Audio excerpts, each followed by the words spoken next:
Mano Nairobi ira nechingongo chinde chense ya Kenya abariki baitomba bakorentera mangana magia asenchira yobuikirano emanya mange nabwatira n'Ensoko TV koigeka chingenjo chyomugusi Y'Ensoko TV uburuso bw'umugusi Tomochago tengere merobere ito yogosemia na gukumanya yago korekana kira rituko nabariki baitu beandrete chinga kichons asengencho yao eariganie asobotengali botali no mubwekano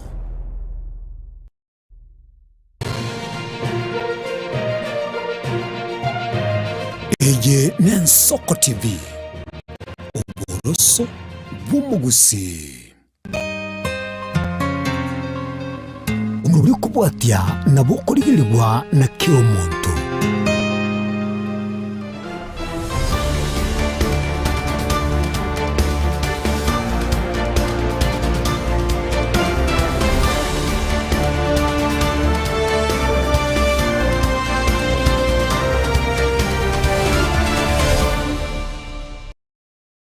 Emambiengi ya omurigereri bw'Ensoko nokwegena kwana buna andonsi asore kwabukire bya naboigo emambi yao goseritkorya yao nigorire ritwereru na nigo gendrete kubwatia emeroberi yaito asenchira ya bene kigima kurugaiga Y'Ensoko TV oboroso bw'omuguse chinsaninye chabono mambia muroberi bw'Etorobini astogo chikumurekera ali agendrete gwateka ebinyoro ao ime naboigo iskoyense nigo chakire bene togo chigusangana kurbono iga gwika chinsa isano nemo chomugaso bw'eritkorya rero kukumanyinga muroberi oyiga nabokoyonyora live asensemo ya Facebook naboigo ensemo ya YouTube ase okonyore link iga enekinga kwanyere ko baguko like naboigo ko share gocha ase chi group chinyinge erinde abantu abange banyare ko babagoswa imeyo muroberi eritariane Linet Nyambane Etorobini nigo yacha kire kigimo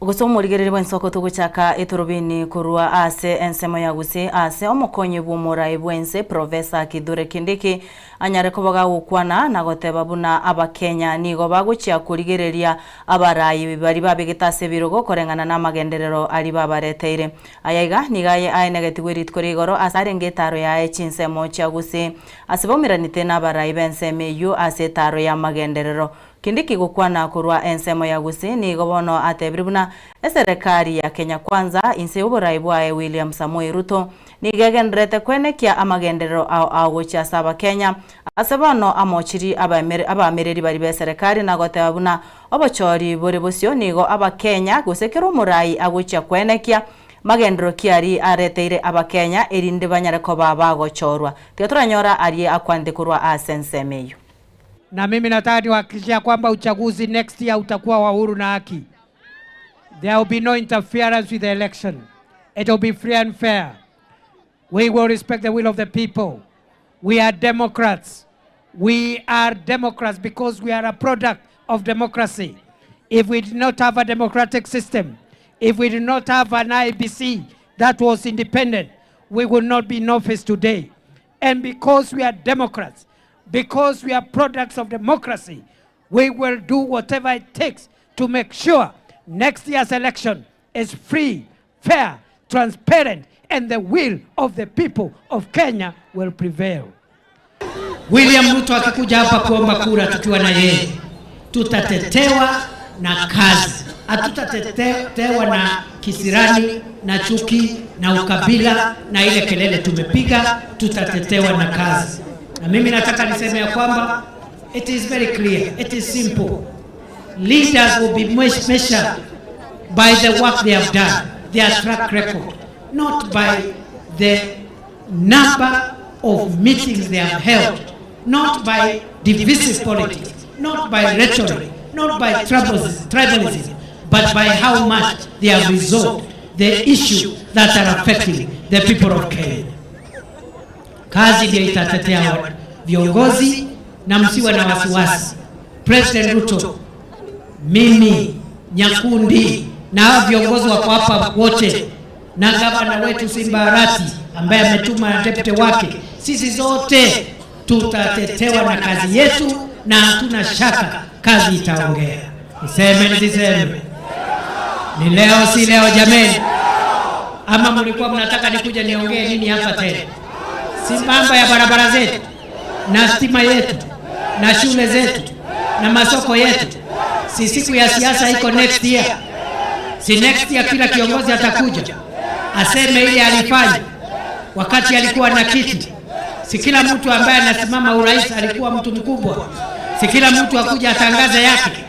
I want to assure the people of Kenya that there is enough money to conduct a free, fair, credible and verifiable election. The elections of 2027 will be free. For those people who want to propagate that there will be theft in the election, there will be no theft in the coming election.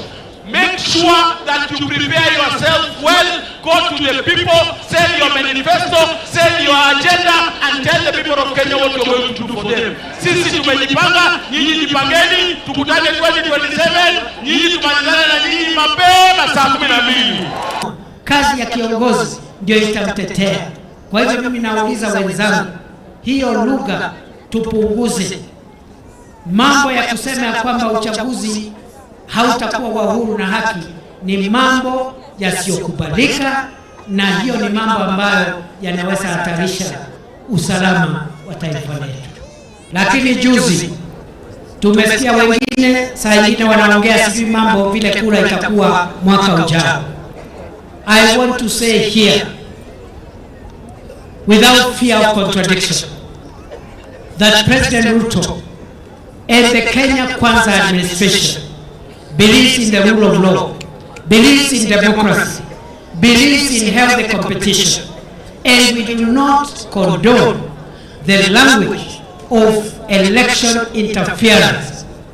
Ourselves, we are products of a free and fair election in 2022. Kama ile tume ya uchaguzi haikuwa na haki na huru, Rais Ruto na sisi zote hatungekuwa ofisini, kwa sababu serikali ambayo ilikuwa hapo haikuwa inaunga mkono William Ruto, haikuwa inatuunga mkono. Lakini tume yetu ya uchaguzi ilikaa kidete na ikahakikisha kwamba vile wananchi wameamua, uamuzi wa wananchi au batilishi.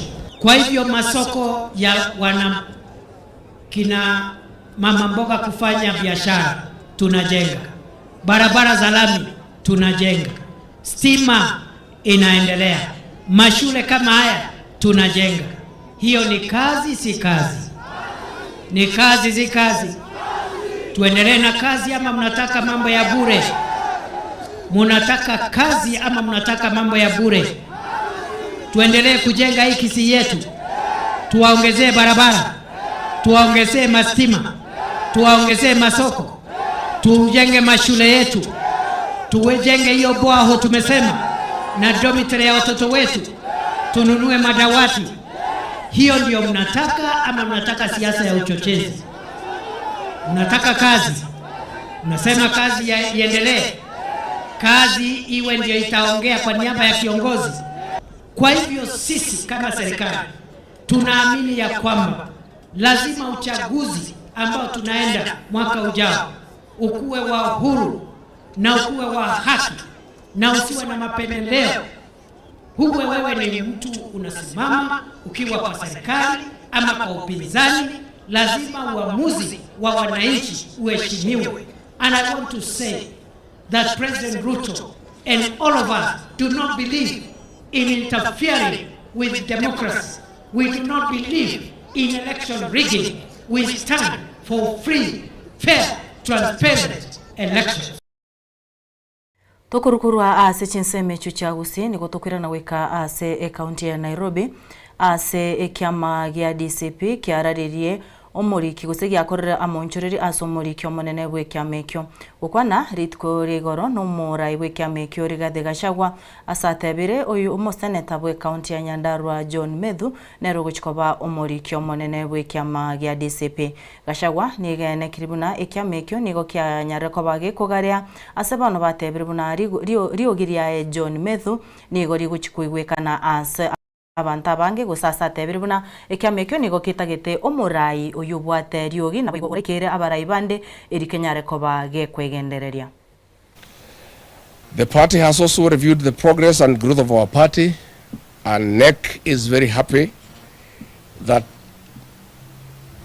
thousands of aspirants have shown interest and registered with the party with the intention of flying the party's flag in the next general election. And we want to assure our aspirants who have indicated interest that the party will hold free and fair nominations as it happened during the nominations for the Kalau by-election. We have so far received 34 aspirants who have expressed interest to run for gubernatorial seats on DCP ticket across the country. We have also received 98 aspirants to run for various senatorial seats across the country. We have also registered 764 aspirants for members of the National Assembly, including women reps. We have received 11,564 aspirants for the various positions of members of County Assembly across the county. Our membership, we have so far registered 4,576,345 persons who have registered internally as members of the party, because we are having a big challenge with the Office of the Registrar of Political Parties. The system is refusing to remove people from UDA to DCP, and we think it's deliberate. We want to tell UDA, you can keep the names on the ORPP register, but you cannot keep their hearts there, they are in DCP.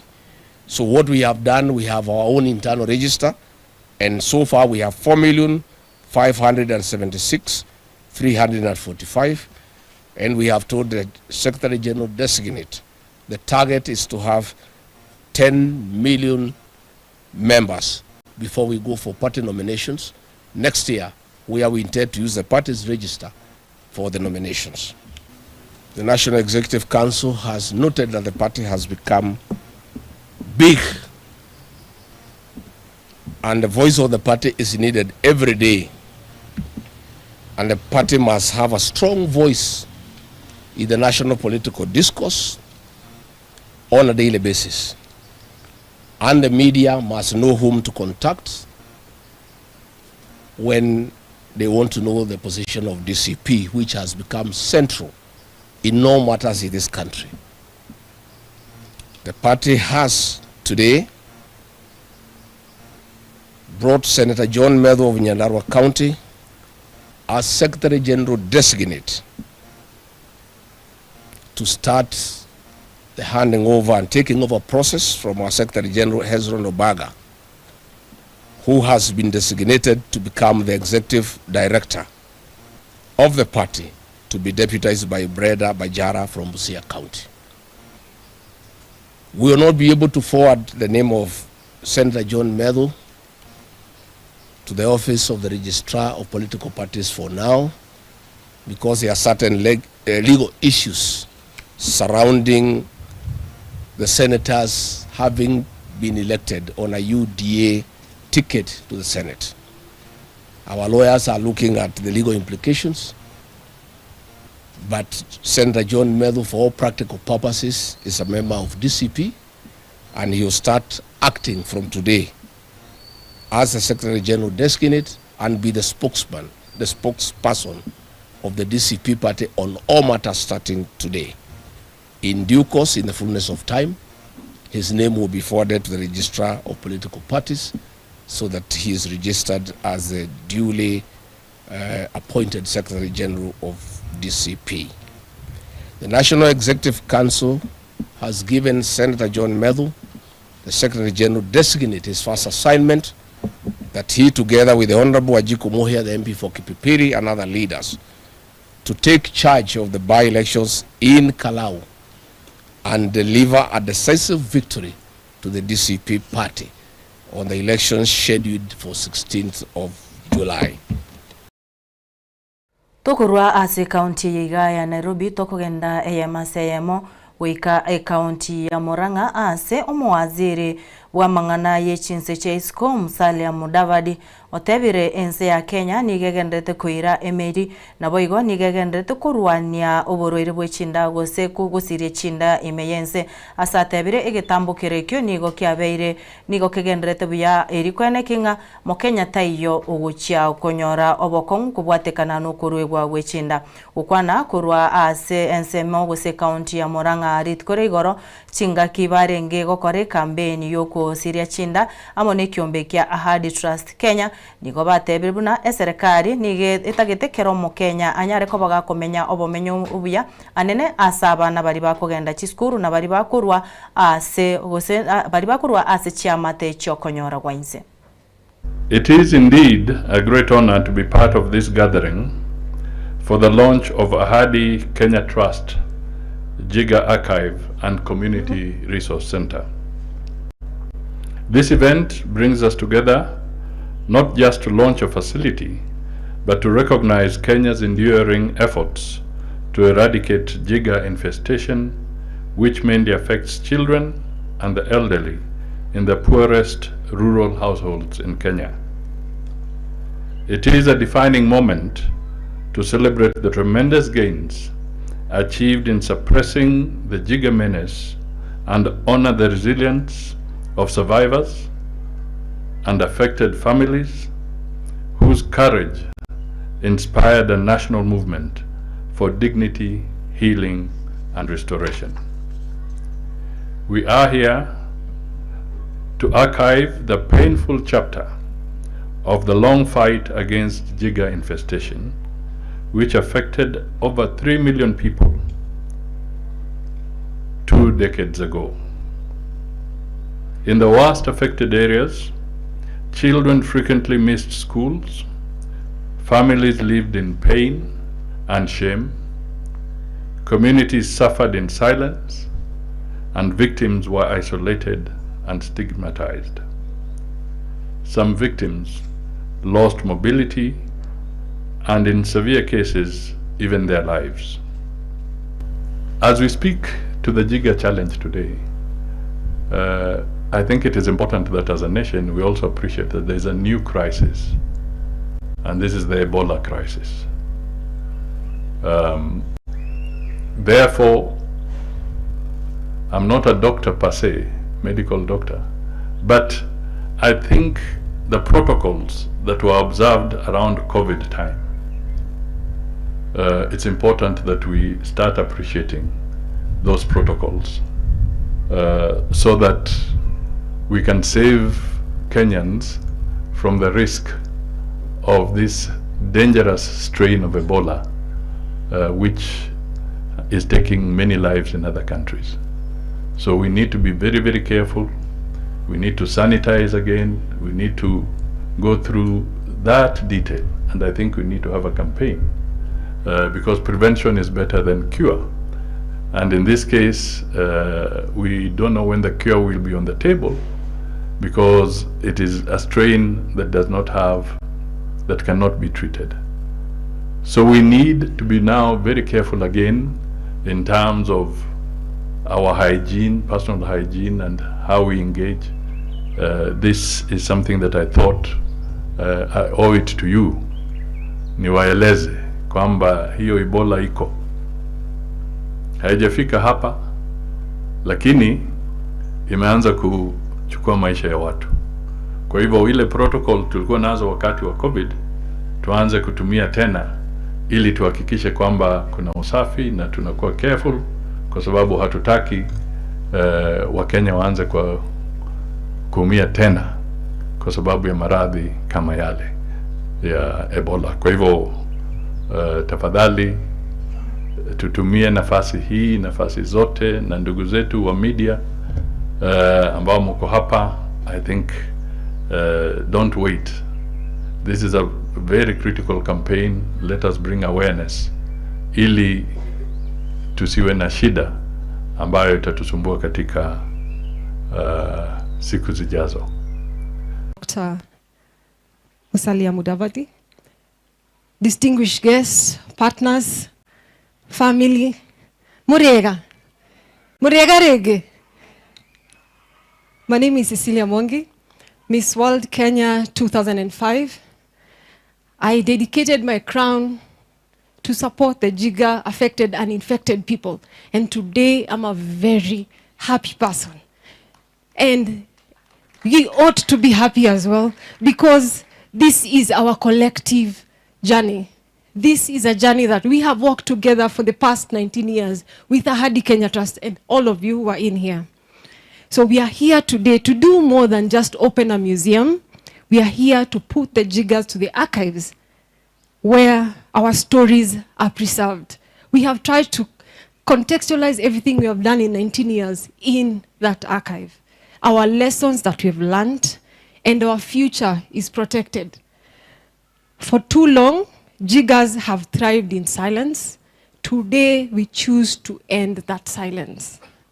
By placing them in the history of archives, we honor the resilience of those who have lived through it. We have heard from it today. The dedication who have supported Ahadi Kenya Trust. We have community health promoters who are here. Then also we have the hope for the generation determined to end this menace completely. This museum and the resource center is more than just walls and an exhibition. It's a living learning space, open to public, designed to inspire action, research, innovation, collaboration.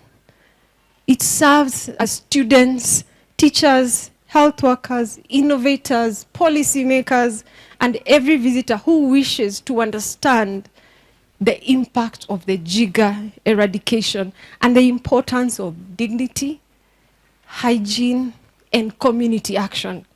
So this facility here is open to public, and feel part of it, own it. Today I'm here to make myself jobless. When you put the Jigas in the archives, you become, because there will be no other job for me. But His Excellency Musalia Mudavadi ameniambia atanipanga in the next few weeks. But also allow me to announce today that in February coming year, I will make an announcement on my next move as I put the Jigas in the archives. Your Excellency, we started the anti-Jiga campaign with 1,350 people. In 2008, when we did a research, we had 2.3 million Kenyans who were Jiga infested. This year, we did our research, and we found we have less than 300 Kenyans who are Jiga infested. That means our campaign has achieved over 90% success. And that's why we decided that we must put this campaign into the archives for people to learn. My dad and my mom are here. They can give you a story on how I was heavily infested with Jigas.